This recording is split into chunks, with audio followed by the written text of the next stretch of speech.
guys, we are back again with Real Estate War Stories. I'm your host Felicia, aka your favorite home agent, and today I have with me my friend Walt. I am very excited to hear his story. Thank you so much for coming on to share. If you can, introduce yourself. How long have you been in the business? What do you do? Where do you service? Yeah, so my name is Walter Green. I like to call myself Walt Green, Mr. Real Estate. I get it done, already done. Boom, boom.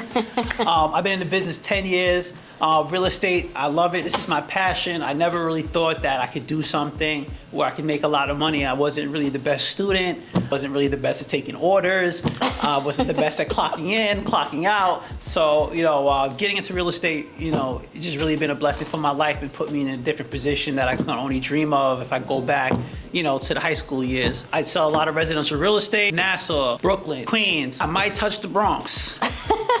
It's gotta be worth it. It gotta be worth it, I do a little bit of everything. Suffolk County, I love investing. I do rentals, I have rentals. So, just all aspects of real estate, I'm all for it. Awesome. So let's just get right into it then. I can't wait to hear your war story. My war story involves manipulation, miscommunication, gaslighting. Oh no. And a whole lot of lying. But most of all, it involved patience.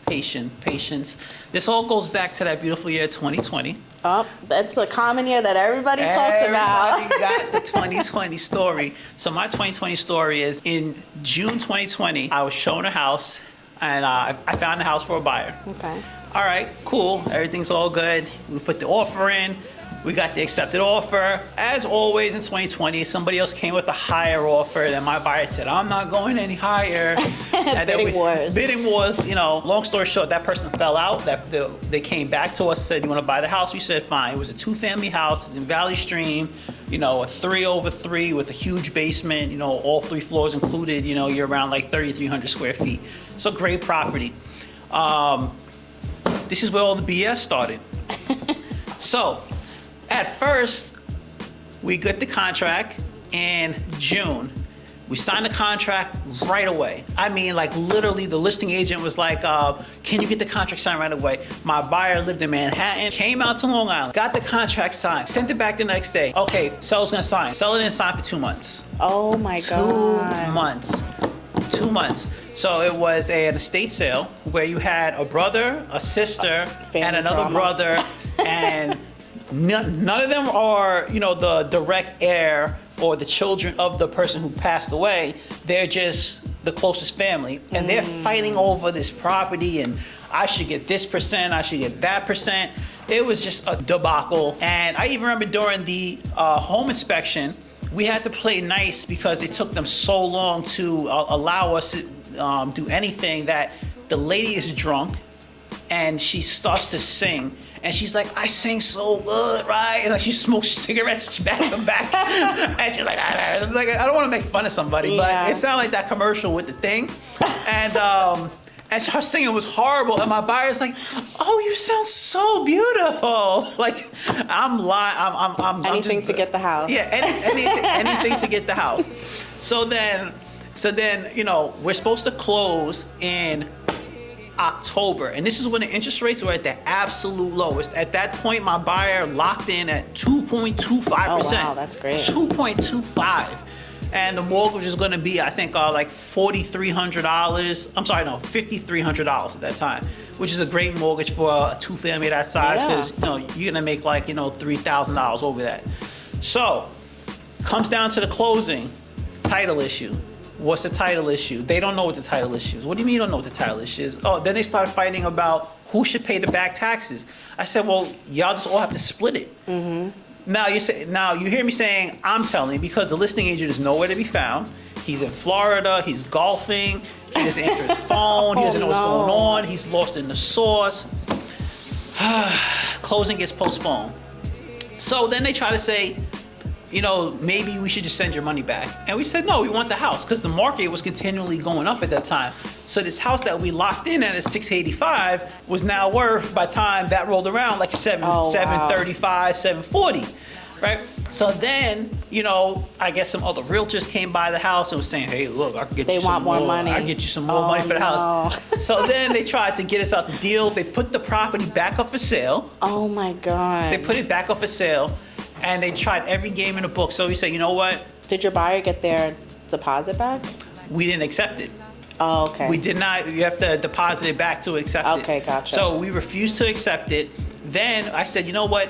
F these people. Let's put in a list pendants on them. So we put a list pendants on the house so they couldn't sell to anybody else. So for people who don't know what that is. So a list pendants means that when you're purchasing a house, you're gonna have a title. So on the title, if there's any clouds on the title, if sidewalk lien, somebody sued you, didn't pay a contractor money, they'll put a lien on the title, which will prevent you from closing until that's satisfied first. So we put a list pendants on the house. And then from there, they knew they had to deal with us, right? So I skipped over a pretty big part in that the lady who smokes the cigarettes, the apartment upstairs was vacant. And the house was supposed to be delivered vacant. But the lady who smokes the cigarettes, she doesn't work. She rented out the apartment, which is an apartment that rents out for $2,300 to $2,600 a month for $1,700 to a random family. So I go there for the appraisal, the first of the two appraisals, and I walk upstairs and I said, there's people up here? She goes, oh yeah, I rented it out. What do you mean you rented it out? You're not supposed to rent it out, it's supposed to be delivered vacant. I said, do they have a lease? They have a 1-year lease. Okay, so I'm frustrated, but I'm like, I gotta get the job done. I kid you not, like, I go upstairs and the guy living there looked like Tekashi 6ix9ine. Like, he had like tattoos all over and like I'm not gonna say he was a gang member, but he could have definitely portrayed one in a movie. You know, it just looked, it was amazing, everything that they were going through. And I never forget, the listing agent actually told me that he got the listing because he came to the house and brought her a 12-pack and cigarettes. Oh, wow. And that's what convinced her to sign the listing. So this is the kind of people that we're dealing with, you know, in this situation here. I'm gonna have to try that one time. I feel like I'm getting anxiety just thinking about all this. I'm like, it was such a frustrating period, and my buyer wanted to back out. You know, she's like, you know, F this, I just can't do it anymore. Mm-hmm. And at this point, it was 2021. Oh, wow. So now we already went past October, November, December. We're now in the next year. So when they try to get out the deal, this is in 2021. And when it hit the summer of 2021, she's like, let me just start looking at other houses. I'm like, I don't want to take you to see other houses, but whatever. I appeased, I drove around. And then, you know, there's no way you were getting that price anymore for that size of a home. So, and interest rates probably and at went that up time, a little bit. At that point of 2021, they were they were still in like the threes, very low threes at that point. So frustrating as it may be, we ended up having to get after the list pendants, we were able to then finally say, okay, let's go back into contract. So we go back into contract, but now they're saying that they want us to keep the tenant. We're saying we don't want to keep the tenant. Then they offered to do cash for keys. I proposed you should do cash for keys with your tenant.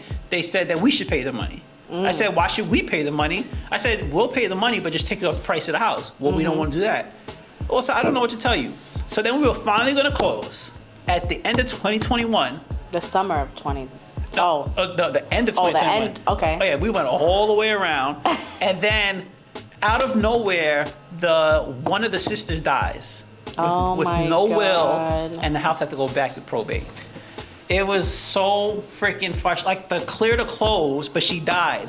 So then this is the second time we had clear to close. So then the deal had to get pushed back, and probate could be like a 6-month process, a 7-month process. If someone has a will, it's very short. But if you don't have a will and people contest it, it just goes on and on and on. So the long story short of that is that we were finally able to close in 2022 with a vacant home in July of 2022. So we were in contract for 25 months. Wow. Before we were finally able to close in the house. Now, the beautiful part is we won the contract for $685 in 2020, and when we closed, the house appraised for $875. Wow. That's amazing. Caught the major wave riding up. So in the end of it, it was all worth it for my buyer. I'm like, hey, you're walking into almost like $250,000 worth of equity. Yeah. You know, and I've never waited that long for a commission check in my life. You know, it felt like free money at that point. They made you work for that check. Oh that's my for goodness! Sure. If I factor in like all the dollars, like it's like I had less than minimum wage. Like I worked in like a sweatshop in China building Nikes or something. It was ridiculous, but you know, that's my real estate war story. I mean, there's a lot of curse words that were left out of that. That's okay. You know, I had to go to the house a few times and talk to these people directly. I had some 4-letter words for the listing agent who would just go missing for weeks upon a time and not want to do anything. And My God, but you got it done. Already done. That's it. You guys heard it yourself. So, great story. If you could give one piece of advice that you feel maybe other agents would benefit from, it doesn't have to be in regards to this story, any type of advice that you think may be helpful that might help somebody else who's just starting their business. I would say, you know, that don't take things for granted in the sense of, you know, I hear a lot of agents say like, oh, that's just a co-op deal for 100 something. I'm not going to do it. Or, you know, I'm not going to work with this buyer. But I had the mindset of, I'm going to work with that person, right? Because some of the best deals that I've ever had in my life came from referrals from smaller deals. And I just don't want to take anything for granted. I'd also say always be prepared. If you look at my trunk right now, I have flashlights, I have ties, I have measuring lasers, listing packets. I keep shoes back there, garbage cans, spray, air freshener, toilet paper, because you never know when you're gonna need these things. You know, I've said on another podcast that I once sold a house in the dead winter and the lockbox was frozen, and I keep like a utility knife with all the different things on it in my trunk as well, and I was able to chip the lockbox open. Oh, wow. Show the house, get the accepted offer, and then, you know, years later, which was 2020, that house I sold in 2014, 2020, I ended up selling the house. And then luckily, just by some luck of the draw, I even ended up double siding that deal. Oh, nice. So, you know, just by having that little utility knife, you know, ended up being, you know, over however many years, you know, a pretty sizable, you know, check. That's awesome. Yeah, so, I mean, that would be my advice then to all these other realtors, and please, all the realtors, brush your teeth. I'm tired of, brush your teeth. Well, thank you for those tips and advice, especially the last one. But you guys, thank you so much for listening. If you want to reach Walt, if you want to drop your handle. It's at Mr. Real Estate. That's Mr.Real_Estate. You can find me on Instagram as Walt Green, Mr. Real Estate. I get it done, already done. Boom, boom, let's get it.